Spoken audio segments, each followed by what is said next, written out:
हेच आहे ते पद्माचं घर. हेच आहे का? हो हेच आहे. द्या आवाज तुम्ही. मी कशी काय देऊ? भेटायला तर तू आली आहे ना, तू आवाज दे. मला पण द्यायची इच्छा नाही आहे. का बरं? दे ना आवाज. तुम्हीच द्या ना. तुम्ही द्या म्हणा की तुम्हाला ही रीता घर पाहत पाहत आली म्हणून तुम्ही आवाज द्या. प्लीज द्या. प्लीज बीज नको म्हणू, देतो. चंदा आहे का घरी? चंदा. कोण होय? पद्मा वहिनी होय का? हो. या ना आतमध्ये या. नाही नाही ये, तुला भेटायला बा कोण आलाय. बापा बापा, दोघे जणी दोन खल नाही का एका जागी? कशा काय? हे तो आश्चर्यच झालं. काय सगळ्याला दोघी पुटपुट करत आहे चंदा. मी काही नाही पुटपुटून राहिली, पण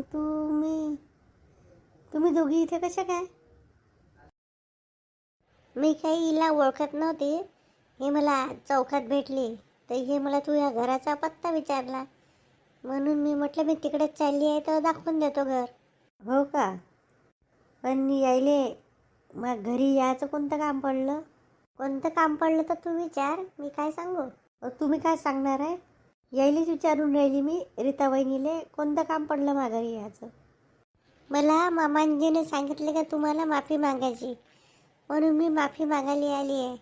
कोण मामांजीने सांगितलं म्हणून आली का? नाही नाही, त्या दिवशी मी थोडी जास्तच बोलली. मी पण आली माफी मागायला. मग काय केलं? माफ झालं? चला मी जातो, मला काम करायचं आहे. कशी आहे तू चंदा?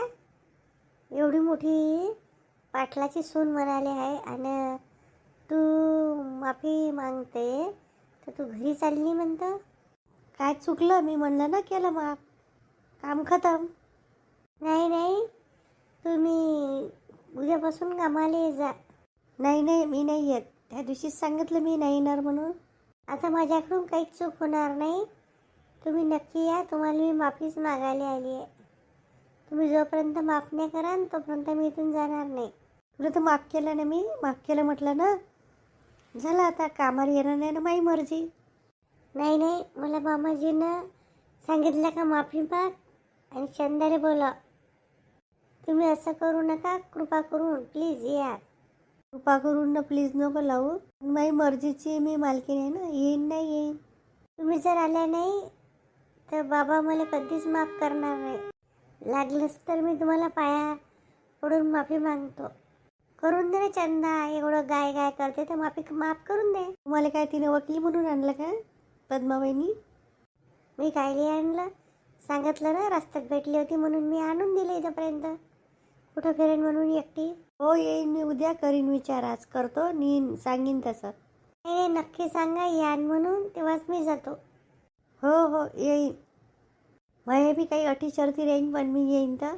हो हो सांगा कोणत्या अट आहे तर. नाही तुमच्या एकटीसमोर नाही सांगत मी, उद्या घरी आल्यावर सांगेन. हो हो नक्की या. चला मी येतो मग. बाहेरच कामाला जायचं होते एका ठिकाणी. बापा बापा, किती हे आहे का म्हणते तरी ॲटिट्यूड. आणि तुम्हाला असं कोणतं गरज पडली होती तर इले बोलावाची हजी करायला लागून राहिली? काय सांगू मी आता, सांगू शकत नाही. काय रुबाबानं बोलते. तुम्हाला तर कोणती गावात भेटत होती कामवाली? हिच्याच भरशावर राहायची काय गरज होती? गावात कामवाल्या मिळते पण माझ्या सासऱ्याला हीच पाहिजे होती. जाऊ द्या, चला. तुम्हाला कोणतं काम होतं इकडे? मला कोणतं काम होतं? काही ना काही. मी तुला चौघापर्यंत सोडून देतो, मग मी काम करीन. ठीक आहे मग. आलं वाळल्या पाहिजे आज वड्या. वाळते काही नाही होत. ते जंगलातलं प्रकरण झालं पद्माचं, त्याच्यानं राहिल्या ना वड्या करायच्या. तिकडून नाही तर गावाला गेली तर राहिल्या. बरं झालं आज थोडंसं आभाळ पाणी नाही आहे, वाळून जाईन दुपारपर्यंत. वाळते काही नाही होत. चंदा तुला कसं माहीत आहे मी वड्या करून राहिलो? वड्या घाललेली बरोबर तू. चंदाला सगळं माहीत राहते. काहून एवढा उशीर केला वड्या करायला? पहिले मी पडली मग त्याच्या बाद करीन म्हणलं तर मग ते पण पद्माचं प्रकरण झालं जंगलातलं. गावाला गेली, राहिल्या असं ते एखाद्या किलोच्या केलं त्या मागं झाला खतम. तर म्हणलं करून घेतो आता. मला कोण नाही सांगितलं होतं, मी आली असती लवकर. आहेस किती थोड्याशा मी बारीक करतो आणि हे करून राहिली. बस ना. काय झालं तुला, तुझा रंगच उडला. काय सांगू तुम्हाला, मी माघारी आज कोण आलतं. कोण आलतं बापा. तुम्ही बी विचार नाही करणार. सांग मग कोण आलतं. तरी आज पद्मा आणि रीता पाटलिंग काकूची सून दोघीजणी आलत्या. का बोलता चंदा, त्या घरी दोघीजणी कशा काय. पहिले पाहून तर मी बी शॉकच झाली.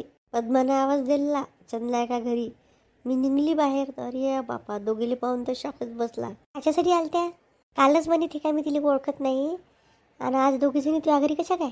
पद्मा म्हणे मला रीताबाईनी चौकात दिसली आणि मा घर विचारे वा चंदाचं घर कुठं आहे, म्हणून मी तिला घेऊन आली. कोणतं काम पडलं चंदाली बी तुझ्या घरी. ते माफी मागायला आलती. मला मामाजीने पाठवलं म्हणे माफी मागायला. चूक बी करते आणि माफी बी मागते का. हो, काही समजलंच नाही, अशी गिडगिडी आहे. मी पाया लागतो म्हणजे तुमच्या, उद्यापासून कामाला या. झाली चूक असं तसं लय बोलली. त्याबरोबर तिची हे चपरासीन पद्मा, करून दे ना चंदा माफ, ती मानविनता करते तर करून दे माफ. पण मला एक नाही समजले, ह्या दोघीजणीची मैत्रीण झाली तर ह्या पुऱ्या गावाला खेवान त्या. आता तुला काय करावं लागते, जाऊ दे ना.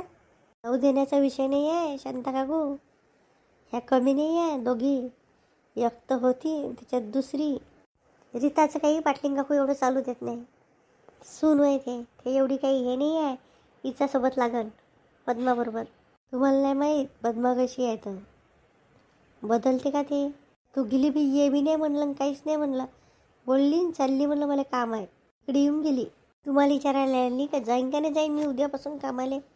तरी म्हणलं माई काही अटी शर्ती राहीन म्हणलं, मी येईन उद्या. तर बरोबर बोलली तू. सांगू का तुला काय कबूल आहे काय नाही आहे, मी काय करीन काय नाही. हे तर आहेच, पण ते बाई काही कमी नाही आहे. काय करून सांगता येत नाही. तिने कसं तरी तर रूप काय आहे माहीत नाही. घरी कशी माफी मागायला आली काय झालं त्याच्या घरचा ताल नाही माहीत आपल्याला. मला तर त्या दिवशी थोडंसं फुसफुस दोघंजणं करून राहिले होते. मी काही सांगितलं नव्हतं पाटलीन का बोले का त्याची त्या राघव भाऊची नोकरी गेली का तर माहीत नाही, म्हणूनच ते इथं आले. दोघं राघव फुसफुस करून राहिले होते, म्हणूनच ते एवढी दिवस झाली इथं राहून राहिले. इथे राहणारे होय का. हो, तशातलंच काही असं. दे ना, आपल्याला काय करावं लागते, कामाशी काम ठेवा. तू बरोबर ठरवून घ्यायचो मला काय करायचं आहे काय नाही. चालली जाजो, ते सगळे जीव आहे तुझ्यावर. पाहा लागेल पाहू द्या. उठा तुम्ही, मी बारीक करून देतो, तुम्ही बसा वड्या घालला चंदा. झालं गेलं नाही, उठा मी पट्ट बारीक करून देतो. नाही नाही, तू उद्या अगदी कामालाच जाणार आहे तुले. बस थोडीशी 5-10 मिनटं. वडे बी झाले आणि सारच झाला. तुम्हाला म्हणूनच मी पद्माचा पुरा विश्वास नका घेऊ. ते काय रूप बदलवन. आता तिला ती हे भेटली. आपण चुपचाप तिला काही जास्त ये नका कर जा, चुपचाप राहत जा. आता मलाच की भीती तिची. बरोबर बोलली चंदा तू. या शांताताईलीच की भीती या पद्माची. जाऊ दे ना, भेटली शकते तिला चौकात म्हणून तिनं म्हणलं असं टाकून देतो मी घर.